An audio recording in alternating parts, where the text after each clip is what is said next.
All right, come back. Come on back. Come on back on to work. Let's what we're going to be talking about. We talked a little bit about this before. Come on back to work, but it's going to be a little bit different this time when we come back to work. And that's what we want to take a look at. What is this difference between what it was, what it is, what we thought it was going to be, and what it actually is? And for some people, it's going to be quite different. And for some people, it's going to be very, very challenging. This is Rich and Maikel with Mainline Executive Coaching, ACT, ACT as in action. Also, AC stands for and cultural transformation. And what we're talking about today is definitely about cultural transformation and how leaders must change in leading their organizations and their teams. So here's what we want to do. We've got a great person here with us today. We've got Ted Turney. He's got a great background in both in industry and also a great family background when it comes to the military. So we're going to be talking about this thing called the Stockdale Paradox. This is what we'll be talking about today. So let's start here. Ted, tell us, what is the Stockdale Paradox and how exactly does it work? What's its history? Well, the Stockdale Paradox, and I'll just give it to you in Admiral Stockdale's words first and then answer that other question. He prefaced his remarks with saying, this is very important. He said, you must never confuse faith that you will prevail in the end, which you can never afford to lose, with the discipline to confront the most brutal facts of your current reality, whatever they may be. And for those who don't know Admiral Stockdale and why this philosophy and how it was formed, he was a naval aviator, was one of the earliest folks taken prisoner in Vietnam. In 1964, he was shot down over North Vietnam and dropped into a village, parachuted into a village, was beaten almost to death by the villagers, handed over to the NVA, where he spent almost 8 years as a POW, literally tortured almost every day. And he was the highest ranking American POW. So he was dropped into you talk about culture transformation. When he got to the prison camp, he found that many of the prisoners had really given up. These men felt lower than dirt because many of them had cracked under torture, which everyone will do at some point. But they felt like they were traitors to their country, traitors to themselves, traitors to their fellow servicemen. They were down in the dumps. There was no organization. And when he got there, he started to put in place some amazing practices and attitudes with these men. Together, they decided to take control of their situation, whatever little bit they could control. And let's face it, there was very little they really had control of. But they decided whatever we can control, we will control. To the extent of, instead of now being folks that just weren't strong enough to hold up to torture, they turned the tables. And their attitude was, now, if you want this kind of information, I will make you torture me for this long. If you want this type of information, I will make you torture me in this way. They were no longer victims. They now took charge. Whatever their percent was, they took charge of it. He developed an ingenious way to communicate, to keep up morale, even when they put them in separate boxes and solitary. He himself led by example. He had decided if he was going to survive, he had to maintain his health, mental and physical. So he decided he would eat whatever maggot-infested food they gave him, he would eat. Many people would reject it until their bodies got too weak, and when they were forced to eat, they couldn't handle it. So because he ate, because he kept his mind active, and because he exercised, he looked good physically. And so the North Vietnamese decided to use him for propaganda. They were going to put him on a television show and see, look how good these people look, how healthy they are, how well we're treating them. And he realized that he couldn't let that happen. So prepping for the show, they had him in a small room, told him to shave, wash up. He did that and tore the razor apart, sliced his head up, thinking that would stop him. He wouldn't look good.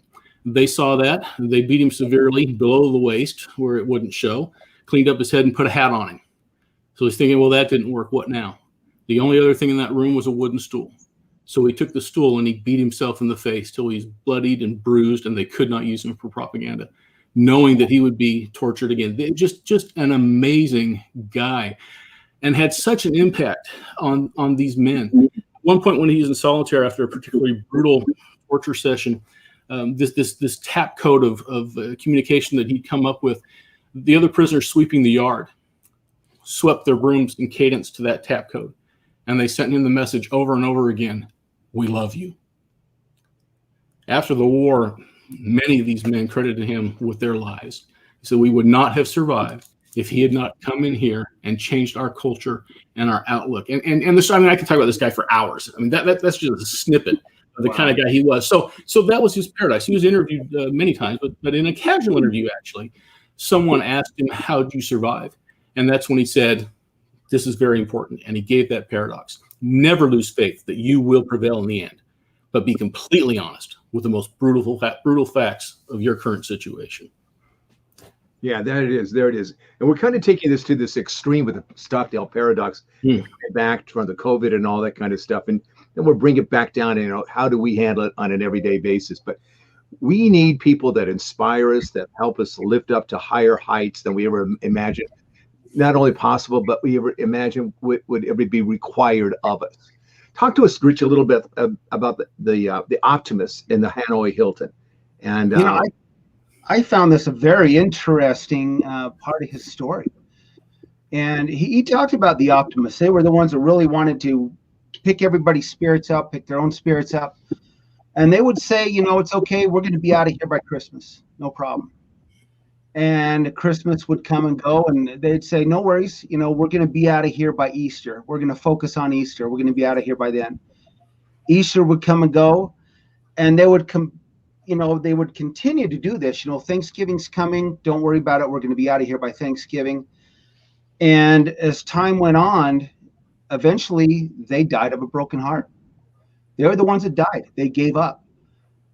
So it wasn't the Optimists that made it out of it. It was the ones like what Admiral Stockdale is talking about. They never gave up looking at the end and focusing on, like you said, the very harsh realities. Stephen Covey, another principle there. Begin with the end in mind. You could maybe unpack that and look at a little bit how that relates to what we're talking about here. But again, it was the optimists, the ones that said, look, we're going to be fine. We're going to get through this in a couple of weeks, or we're going to get through this in a couple of months, and we'll be gone. Their hopes for that eventually, was their undoing. Yeah, it's the combination of what Ted's talking about, what you're talking about, a little bit different spin. Ted's talking about Admiral Stockdale saying, okay, optimism is one thing about it's kind of pie in the sky thing, but being optimistic, it really is about what's the best thing we can do. Yeah. How do we stay connected to each other? How do we communicate to each other? How do we bounce back from being tortured? How do we make them work for it? How we just don't allow ourselves to become victims? That's that sense of what's the best thing we can do, and then coupling it with the reality of the plan of this is what we're going to do. These are the skills that we're going to employ so that we can stay there. So we, in some level, can stay in charge. Well, that's why you have to apply both sides of the Stockdale Paradox. Yeah. Right, both sides are necessary. Stockdale, you could say, was an optimist. He never lost faith, but he didn't let it delude him. Right, exactly. And Viktor Frankl discovered the same thing when he was in concentration camp. So let's talk about another very interesting individual that was at that Hanoi Hilton. We'll ask you to talk to us about that here, Ted. What about Commander Jeremiah Denton and his TV debut? That's another amazing story from these guys. The ability of the human spirit to just hold on has just always been inspiring to me. Denton's the same kind of guy. They were in the same Hanoi Hilton for a while. They were among the Alcatraz 11 leaders of the resistance that the Vietnamese separated and were particularly cruel to. But they did try to do the same thing with Denton. They put him on TV, and they wanted him to denounce the U.S. and talk about how well he was treated. And same thing, he's what do I have control of? What can I do? And so he pretended to be bothered by the bright lights of the TV cameras, and he blinked incessantly and seemingly randomly. But back home, people realized he was sending the world a message in Morse code with his blinks, that they were all being tortured. And so he took that propaganda opportunity for his enemy and turned it into a weapon for himself. Yeah, and that was the irony of that moment was absolutely huge, because it changed everything. The North Vietnamese were telling the American Congress and the government there's no torture going on, and for some reason the American government was buying into it. And so as they sat there and they watched this, it changed everything. All of a sudden, his wife starts testifying before Congress. I mean, right. Just small little acts can start setting the vote in a whole different direction. Let's just take a look at this here real quickly here at some points that we can help leaders. Number one, accept the reality, as you've said here, Ted, very tough, horrible situation that you're in. Okay, it's tough. It's really, really bad. It's really challenging. Second, don't take the foolish optimistic position and set unrealistic deadlines as to when things are going to get better, when things are going to turn around. This is new territory. Let's be honest about it. We just don't know how to get through this. 3, find new innovative ways to help your team to hold together. This is where your leadership starts coming in. Let's sit down and talk. Let's discuss it. How are we going to work this out together? That's where that connection starts to happen with your team. Then discover new and creative ways to help each other recover and become more resilient. Another big play. How do we become more resilient, bounce back? It's not going to go away suddenly. It's not going to, one day it's going to be gone. It's going to be a series of rebounds that are going to be taking place. Then finally here, 5, figure out how to communicate the truth of what is going on and bring new help, cooperation, collaboration, and especially in the toughest of times, dark night of the soul stuff, because it's going to probably get worse before it gets better. That's going to be the truth of the matter. Rich, what do you take on what we're talking about here? You know, we've talked a little bit about this before. There are a lot of leaders these days who are basically in the toughest situations they've ever been in. Coming out of 2020, COVID-19, 15, 16, 17 months ago, we had no idea where we were going to be, but yet, you know, here we are. We're here. But we've got leadership is the highest leadership turnovers that it's ever been. We've got huge problems with employee retention, people wanting to work from home, not wanting to come back in the office, completely different office politics, policies, you know, supply chain disruptions, name it. And even the supply chain disruptions, when we are able to get stuff, how much more does it cost and how much longer do we have to wait? So there's a lot of stress going on with leaders nowadays, especially some of these new emerging leaders that maybe got put into leadership positions during this time and aren't really certain how to get out of this or how to move forward effectively. You know, so, you know, what kind of business leaders, any kind of business leaders, that do you know that can create some prosperity, productivity, predictability, hope for their organizations? Ted, what do you think about that? Well, first of all, I think leadership is universal, whether it's a family, an industry, whatever it is. And we can learn a lot from Admiral Stockdale, Jeremiah Denton, and the others and their experiences that are applicable to day-to-day business or challenges, whether or not we will ever be in situations as dire as theirs. You think about one of the first things that Stockdale did was he reestablished communication. The Vietnamese had learned that communication can be bad if you let your enemy communicate. So they did a lot of solitary confinement. They split them up. And so that communication gave them a sense of community. They knew what the parameters were. They knew what the goals were. They knew what their new culture was. They knew what their tactics as well as their strategy was. And probably, maybe more important than any of it, was the encouragement that came through that communication. That they buoyed each other up. They didn't baby each other. They didn't make any excuses. But they buoyed each other up. They strengthened each other. They helped each other. They strengthened each other's resolve. So a leader needs to do that, needs to know how to communicate and communicate the vision. And a leader, especially today, you talk about all this uncertainty, COVID and everything else that's going on, and how people are just rethinking careers and how they work and how business is done. A leader has to, and here's another paradox, they have to be flexibly constant, if that makes sense. That they need to be flexible enough to deal with the changing circumstances, but they need to be consistent. They need to be constant, I should say, more than consistent. People need to know they can be trusted, right? These POWs knew they could trust Stockdale. Stockdale was going to go through everything they went through. He was not going to waver. He was not going to compromise his values or his principles. If they were worth having, then they were worth having under the most arduous of circumstances. So if you're going to be a good leader, be constant, be honest, be a good communicator, be steady. Give people a rallying point, help them see the vision, help them understand they can succeed. They can do great things in their circle of influence, however small that circle of influence may be. And wherever you have control, take control. You know, not all supervisors are, or not all leaders are supervisors. There's leaders at every level of an organization. But if you're in a position of leadership, you have a moral obligation to lead. Yes. Yeah. And leadership is not, hey, follow me. Leadership is, this is where we're going. Let me help you get there. Exactly. That's what I wanted to just put that in there. I really appreciate that. I'm in it with you. Let's go. Talk to us a little bit. You wanted to talk about Elizabeth Smart and how she handled a really tough situation. Yeah. So, Admiral Stockdale is one of my personal heroes, and so is Elizabeth Smart. And many of our leaders are listening out there may be thinking, yeah, that's great, but I'm not an Admiral Stockdale or a Jeremiah Denton. I don't have that training and that focus and that toughness that comes from being a combat veteran. And I just don't know that I could respond that way. I think that there is one very clear commonality, if you will, between these two very different persons. Elizabeth Smart was, 11, 12, maybe 13 years old.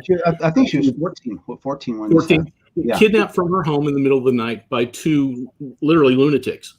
And she was horribly sexually abused, brutally, multiple times a day, every day for 9 months.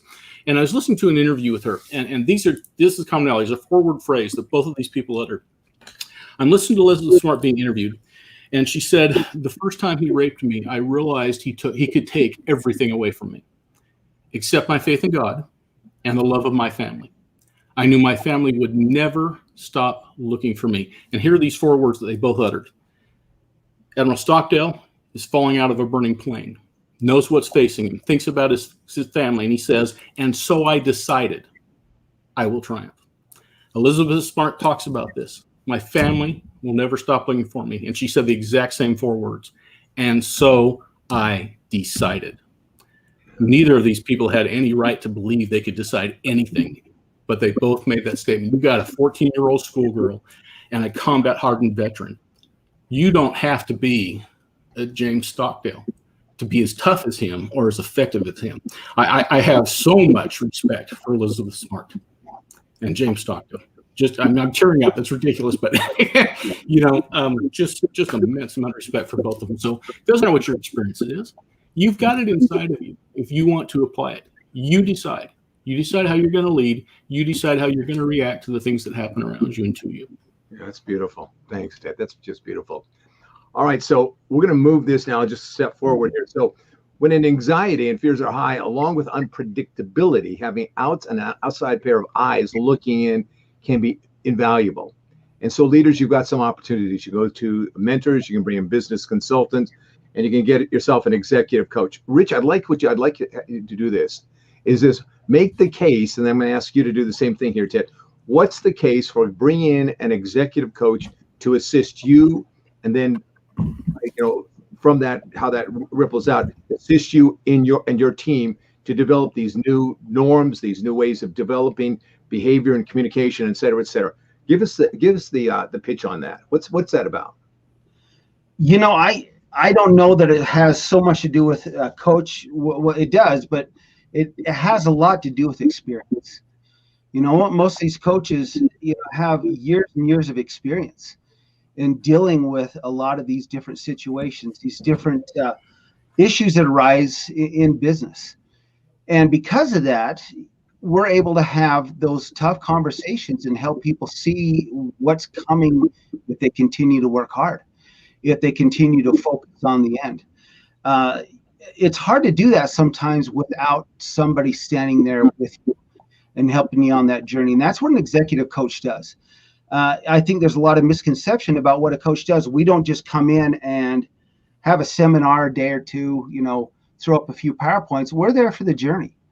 We're there to help them learn what their strengths are, where their gaps are, what their stakeholders are feeling about them, and then help develop a plan to move forward. A plan in a lot of ways based on experience, based on our own experience.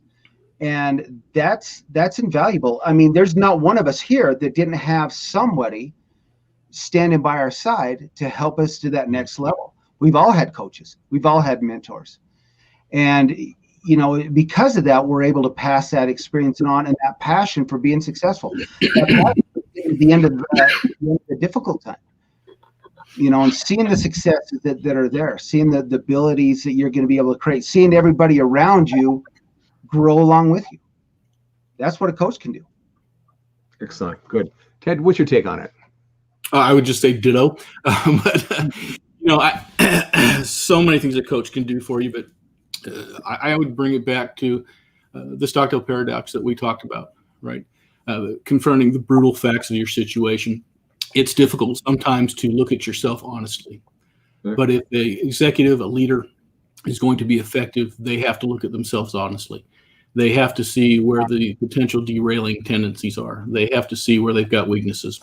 They also need to leverage their strength. Rich talked about that in developing the plan, right? That helps you bolster the faith that you're going to prevail, and it actually gets you there. But often people need some help, not in a harsh way, but in a very honest and open way. Here's the brutal facts of your leadership style or your traits or whatever is, or you as your inner core. Here's some things you need to absolutely be aware of, or there's no point in having faith that you can fix it if you can't identify it. Yeah, and both of you mentioned something that's really key that I want people to understand. This idea of developing a plan. This is not a cookie cutter. This is going to be an individual leadership development plan based around you, based upon your organization, your organization's needs, and your needs. It's very individualistic. There's a lot of, before we put that plan in place, there's a lot of work that your coach is going to do to gather up the information, to see what it's all about, what's going on, who you are, and how you work, and then that plan is going to be put together, and then that plan will be implemented with an agreement between you, that is, and your executive coach. So it's very individualistic. It's not just here. Let's turn to page 5. You know what I'm saying? It's none of that. It's none of that at all. There's no computer that's going to spit out your plan. No, there's not. You're going to have to earn that one. No. Ted, someone wants to get a hold of you. They want to talk to you, the man here. How are they going to do that? Probably the easiest way to get a hold of me is go to my website. My phone number's there. My email's there. That website is tedturner.intelligentleadershipec.com. tedturner.intelligentleadershipec.com. All right. Excellent. Well, Rich, you know what to do. Hey, everybody. Once again, thank you so much, Ted. I was really looking forward to this conversation today. It was very enlightening conversation, and thank you very much for being here. Thank you, guys. Really appreciate it. Our contact information is going to be follow right after this podcast. It's been added to the end now, and so I'll tell you what, we'd love to hear from you. We want to hear from you one way or the other. If you have any, complaints, concerns, comments, something you want to hear on an upcoming episode, let us know. And reach out to us. We'd love to hear from you and talk to you and help you on your journey to that next step. So once again, thank you for being here. And again, take care and thank you very much. We'll see you again soon. Have a great 4th of July weekend, guys. Yep. All the best to you. And remember, Stockdale on the 5th. That's the anniversary of his death. Uh-huh.